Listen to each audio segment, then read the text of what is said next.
तो अभी तक हमने ये पढ़ा है अभी तक हम लोग जो पढ़े हैं डिसऑर्डर्स ऑफ मिडल एयर के अंदर। तो इटियोलॉजी की अगर बात करें तो अब एक्यूट सुपरेटिव ओटाइटिस मीडिया पढ़ा, inflammation of the middle air होती है बाय पायोजेनिक ऑर्गेनिजम्स। अब वो जो है आपके पास middle ear implies middle ear cleft, ठीक है। उसके अंदर आपके जितने भी स्ट्रक्चर है जैसे eustachian tube, middle ear, attic, aditus, antrum and mastoid air cells. अब इटियोलॉजी है कि मोस्ट कॉमन इटियोलॉजी के अंदर आपने बताना है कि किसके अंदर मोस्ट कॉमन होते हैं।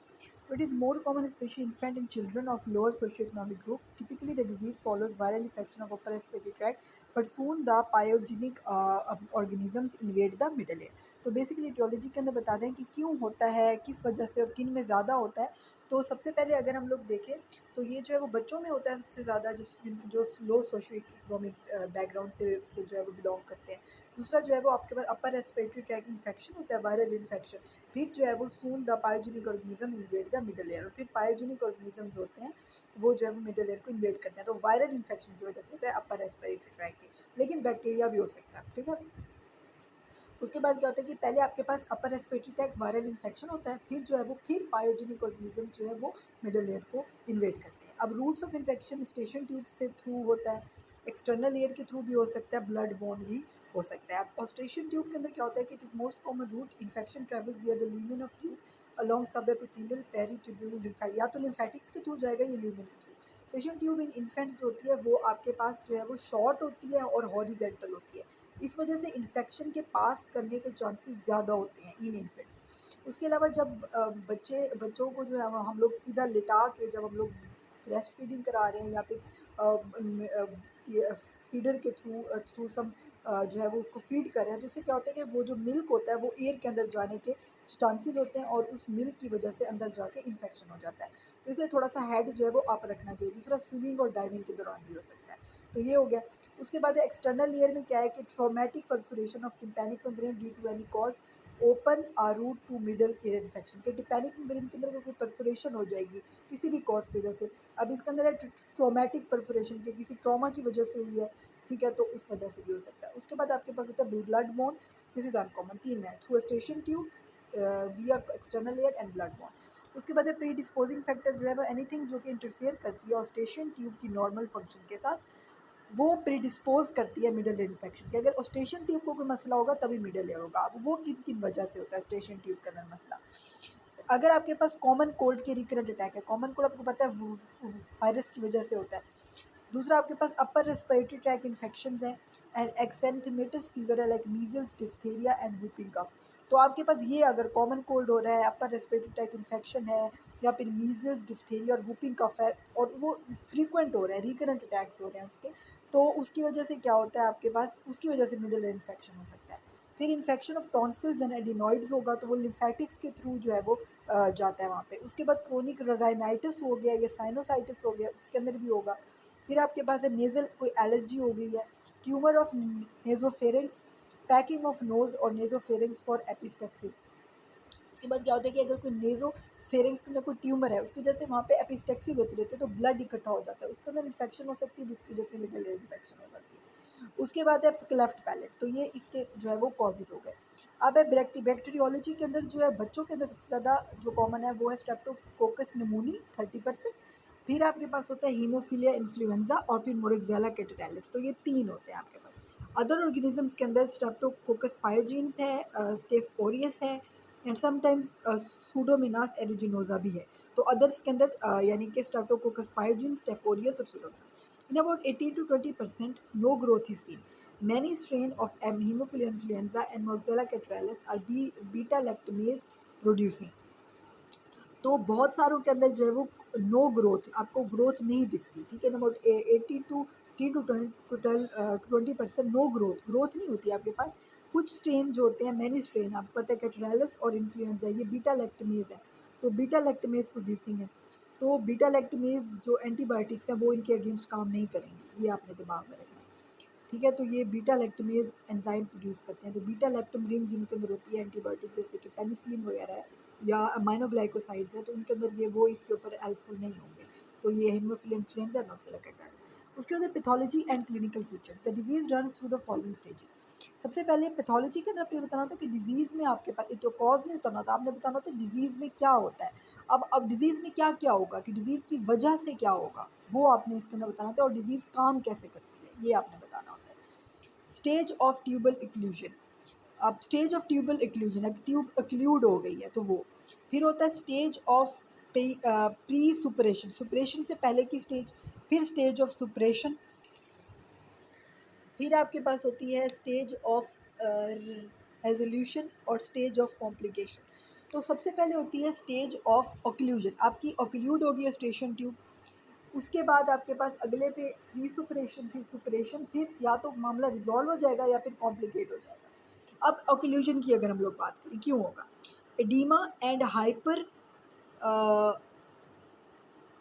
hyperemia of the nasopharyngeal end of eustachian tube blocks the tube, leading to absorption of air and negative intratympanic pressure. This is retraction of tympanic membrane with some degree of effusion in the middle layer, but fluid may not be clinically appreciable. क्या होता है, आपकी जो नेजोफ्रेंजल and होता है station tube का, वो block हो जाता है एडीमा की वजह से और हाइपरीमिया की वजह से। अब एडीमा और हाइपरीमिया की वजह से जब वो ब्लॉक होता है ना, तो उसकी वजह से क्या होता है, एयर और आपके पास नेगेटिव इंट्राटिम्पैनिक प्रेशर, वो आपके पास अब्जॉर्शन होना शुरू हो जाती है एयर की एंड नेगेटिव इंट्राटिम्पैनिक प्रेशर की।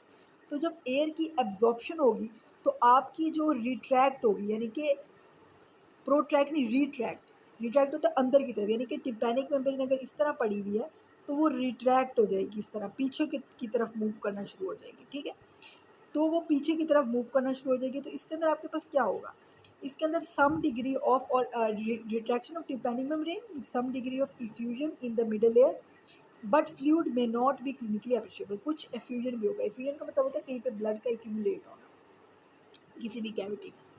सिम्टम्स में क्या होगा, अब आपको पता चल गया क्या होता है, एडीमा की वजह से आपका जो है वो nasopharyngeal end of eustachian tube block हो जाता है, जिसकी वजह से एब्जॉर्प्शन होती है of air and negative intratympanic pressure which cause there is retraction of tympanic membrane with some degree of effusion in the middle ear, but fluid is may not be clinically appreciable.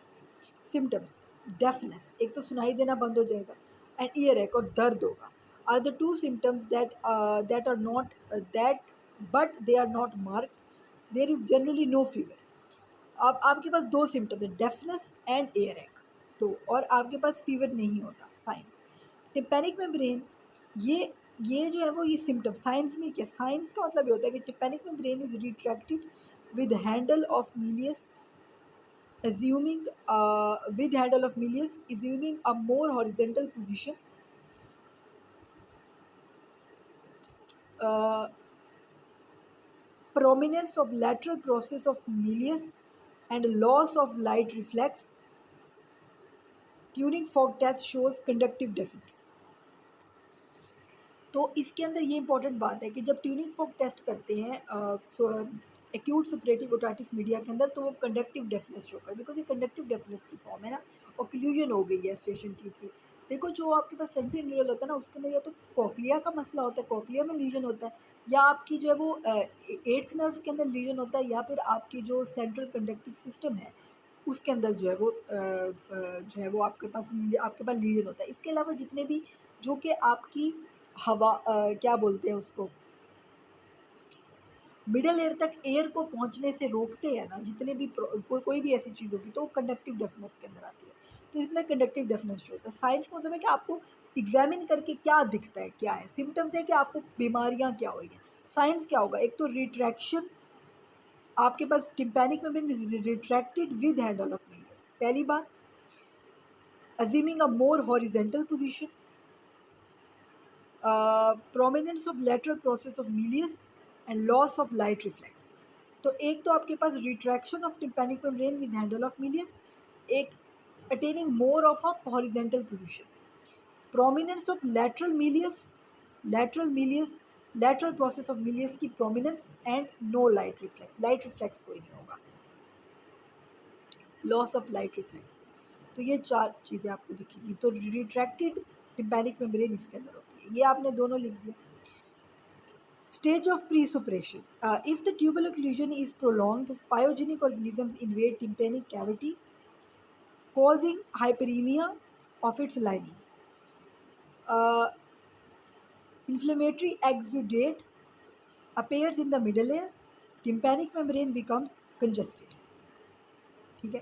अब क्या होता है कि stage of प्रिस्पिरेशन में क्या होता है, अगर ओक्लूजन लंबी हो जाए तो वहाँ पे बैक्टीरियल एक्यूमुलेशन हो जाती है, बैक्टीरियल इन्फेक्शन हो जाता है, जिसकी वजह से क्या होता है टिम्पैनिक कैविटी के अंदर, जिसके अंदर हाइपरीमिया होना शुरू हो जाता है वहाँ पे। उसके बाद क्या होता है कि ऑफ द लाइनिंग, पहली बात हाइपरीमिया होगा, फिर इन्फ्लेमेटरी एक्सुडेट अपेयर्स, और मिडल एयर के अंदर फिर इन्फ्लेमेटरी एक्सुडेट इकट्ठा होना शुरू हो जाएगा। एक्सुडेट के अंदर क्या होगा, उसके अंदर आपके पास लीकोसाइट्स होंगे, न्यूट्रोफिल्स होंगे, मैक्रोफेजेस होंगे, वो इकट्ठे होना शुरू हो जाएंगे, यानी कि पस फॉर्मेशन होना शुरू हो जाएगी। तो उसको बोलते हैं inflammatory exudate. Tympanic membrane becomes congested, तो टिम्पैनिक मेम्ब्रेन कंजेस्टेड हो जाएगी। ठीक है, तो अगर इन्फेक्शन प्रोलॉन्ग होगा तो pyogenic organism will invade the tympanic cavity and they cause accumulation of exudate, और फिर क्या होगा आपके पास tympanic membrane becomes congested. Symptoms: there is marked earache which may disturb sleep and is of throbbing nature. Deafness and tinnitus are also present, but complained only by adults. Usually, child run high degree of fever and is restless. तो आपके पास क्या होता है कि आपके पास mark एयरएक होता है विच में डिस्टर्ब स्लीप, तो मार्क एयरएक होगा जो कि आपकी स्लीप को डिस्टर्ब कर सकता है। ठीक है, तो थ्रॉबिंग टाइप ऑफ पेन इसके अंदर सबसे ज़्यादा इंपॉर्टेंट होगा सुपरेटिव स्टेज के अंदर। एंड उसके बाद क्या होता है कि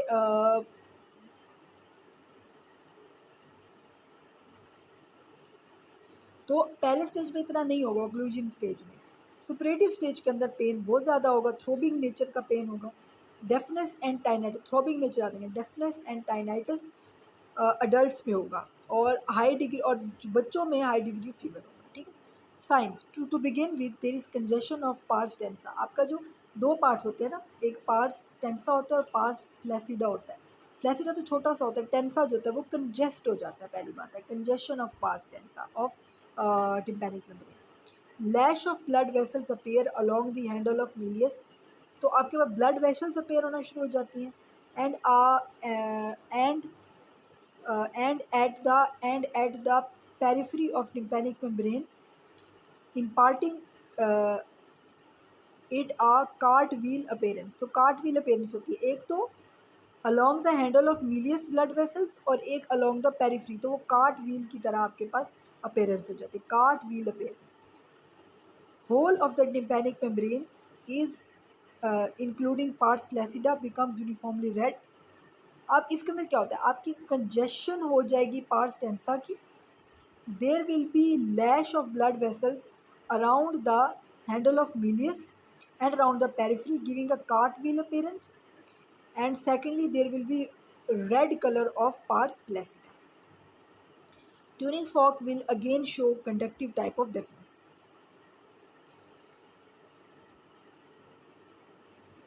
कार्टव्हील अपीयरेंस अपने याद रखें। फिर आपके पास होगा अगली चीज़ suppurative. This is marked by formation of pus in the middle ear and to some extent in mastoid ear cells. Tympanic membrane starts bulging to the point of rupture। अब ये होता है कि आपके पास मिडल एयर के अंदर pus formation हो जाती है, सुपरेशन हो जाती है, और मेस्टॉइड एयर सेल्स के अंदर भी, और अब टिम्पैनिक मेम्ब्रेन जो होती है बल्ज होती है to the point of rupture. Symptoms: एयर एक्ट बिकम्स एक्सक्रूशिएटिंग, बहुत ज़्यादा पेन हो जाता है। Deafness increases, children may run fever of 102 to 103 Fahrenheit. This may accompanied by vomiting and even convulsions। तो सिम्टम्स के अंदर क्या होगा, एक्सक्रूरिएटिंग, बहुत ज़्यादा पेन होगा, बच्चों में बहुत ज़्यादा फीवर होगा 102 से 103 का, डेफनेस और ज़्यादा बढ़ जाएगी, और वॉमिटिंग भी होगी और कन्वल्जन। तो अगर बहुत ज़्यादा पेन है, फीवर है, वॉमिटिंग हो रही है 102 103 का, तो फिर सुपरेटिव स्टेज के ऊपर है। Tympanic membrane appears red and a bulging with loss of landmarks. अब इस स्टेज पर टिम्पैनिक में रेड हो गई है तो सुपरेटिव स्टेज है, और आपके पास क्या होगी, बल्जिंग होगी, bulging. Handle of malleus may be engulfed by the swollen and protruding tympanic membrane, and may not be discernible. तो हैंडल ऑफ मिलियंस जो होगा वो इनगल्फ हो जाएगा by the swelling tympanic membrane, तो वो दिखेगा नहीं आपको। A yellow spot,